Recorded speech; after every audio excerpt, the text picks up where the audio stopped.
Hi, welcome to this very first episode of Still Becoming podcast with me, Zefa, your host. This first episode, I would like to talk about wish list already because big fan of Taylor Swift, but also because coming to an end of this first month of the year, I start to looking back and contemplating about where are we going, where are we heading, and New Year, it's often similar to new goals, new resolutions, new hopes, new dreams, and new. And I'm wondering that have we ever thought about our old wish list before making this new one? And then maybe by February, you start to forget this new goals, new resolutions. Because sometimes we tend to, I Idolize, is that a word? What we don't have yet, and we could forget that probably today we're actually living the wish list that we used to hope for so hard a while back then. At least I just like had an open eyes recently. So back when I was 20, I'm Indonesian, grew up in Jakarta, which is a metropolitan city. It's very intense. And I remember one day while driving, I was thinking that I don't want a life where I should drive everywhere else constantly from one point to another and be stuck in the traffic. I always like since I was in the high school, dream of going to La Tour Eiffel and have this French lifestyle. Move forward. So I moved to France when I was around 20 years old, shortly after I made that wish list. And 15 years later, I'm still here. I'm actually living what I used to hope for so hard. And then after 15 years, the routine takes its tolls and, people grow, dreams shifted, and that's fine. That's a part of life. But also, a couple years back, I remember that I want to quit Paris for south of France or for south of Europe or even to Bali or going for having like an expatriation life in Dubai, Singapore, or Malaysia, things like that. I've kept thinking about it and it's stuck on my mind because Paris is fun, but it can also be hard. Already, it's the one of the most expensive capital in the world. And even if you're becoming like an apartment owner, the surface is not as big as what you can get elsewhere. And also, you caught up in this routine, what the French called métro boulot dodo. So basically, you take the subway and then you go to the work and then you go home to sleep, repeating it every day.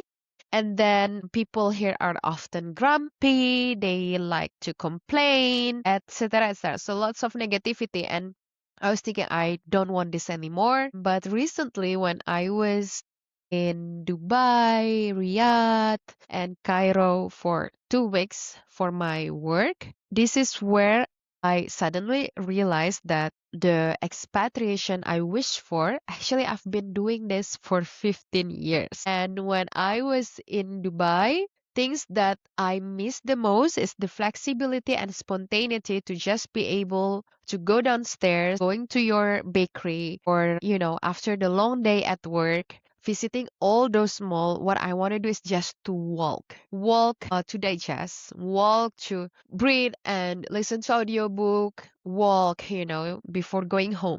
Of course, it's impossible over there. And so to compensate, the trade-off is the morning gym at 7 a.m. It's so full. But then again, if you want to go to the Pilates class, you have to really book in advance and it's so expensive. And there's only like maybe three compounds that you can go outside and have your coffee and then a little bit of shoppings. And you have to really plan it because they are farther away from maybe the business hub or your hotels, etc. So flexibility, I just realized after my 2 short weeks traveling for work that that is so important important to me. Welcome to Still Becoming Podcast, conversation on growth, identity, and purpose. If you ever thought of I on the right track, let's contemplate together. I am Zefa, your host. We'll be discussing in English, Français, and Bahasa Indonesia, a true melting pot.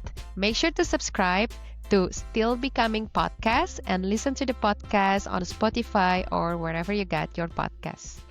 Flexibility means spontaneity. I have now a daughter of 3 years old. Sometimes after the school, we will go grab a cookie and we can just walk. Or on the weekend, I can say, hey, do you want to, let's grab some coffee? And I will bring her to me to a coffee shop. We'll just take the public transportation and walk.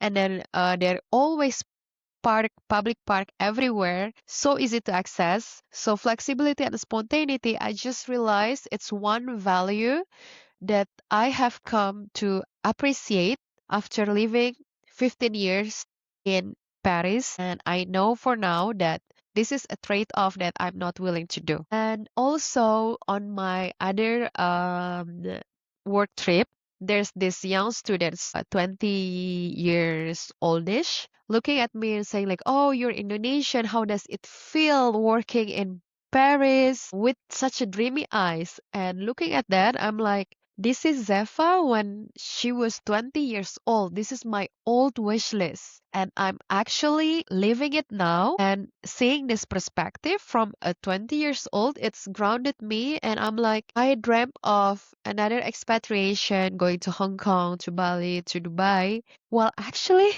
I am living it for so long. And also, I'm so lucky that I do the work, the job that I do. I always love it. I got to see many people. I got to travel quite a lot. And not only that, this country is literally where I built my family and my career. And also, it makes me now realize because after all this travel and work, I have to go back to see my dentist and my ophthalmo for the eye. And I realized that if this is where somewhere else, the price that I have to pay is huge. So France has a lot of taxes and we contribute a lot of our salary into social security, security social.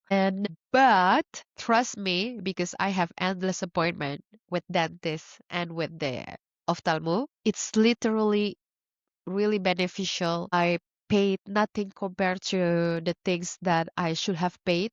And also it's a good healthcare. It's really reliable. I have the comparison when back in 2020 when I have like my ectopic pregnancy, it's immediate urgence and the ambulance took care of me going to a public hospital that feels like a private hospital. The doctors, the team were so professional and I only have this one magic green card, which is my security social card, to do everything. No question asked. No first like, do you have what payment mode will you have or advance the on hospital stay? None of that.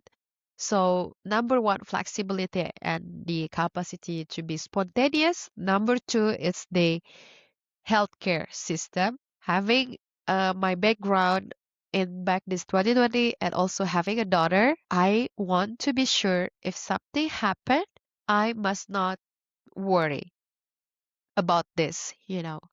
Number three is this security. So when I talk about going to public part or going with my daughter on a public transportation, even though Paris can be seem like unsafe place, but it's still safer than I would say most of the cities, maybe other than in Europe, that I can literally relax when my daughters play around, running around. I can relax. I can keep my eye on her, but relax because I know it's all okay. For example, we were in department store, my daughter is looking for something and then I am on the cashier desk. When I grab my daughter, there's literally a salesperson standing behind her and she's like, I thought she's lost, so I'm staying beside her. So there's a community to actually make you feel safe. And also, to wrap all this, I just realized that when I say people are gloomy or I want another experiences, I noticed that the problem is can follow you no matter where you are. If you change places, the same problem will actually happen in another places unless you change your mindset. If people bother you, it's external and you cannot control. Today will be Paris and people that's always complaining or grumpy people, but tomorrow it will be something else. It's external. And when I say that, oh, I wish that I could be more outside because my childhood was in islands. I love beaches, I love forests. Again, if I move somewhere else, I could be the same. Or if I went to Bali, I probably will wish something else like, oh, I wish I will have a theater, a culture, a museum like the one that I have in Paris. Sometimes we idealize so much so that we didn't realize what we wish so hard back then. We actually living it now and we just maybe taking it for granted. So one thing that is helping me to go into an ease in 2026 was that space, break time. And for me, it was traveling. And people travel to connect, to discover, to escape. But traveling has given me space to reflect, to contemplate of where I am in this journey right now, of what I have to work on myself. And yeah, so I hope you all had a first good month of the 2026. Let me know what you think. Let me know what are your wishes that you are currently living on. And let me know if this little episode of a wish list, where are we heading, sound to you like a actually I am also there or I ever thought about it.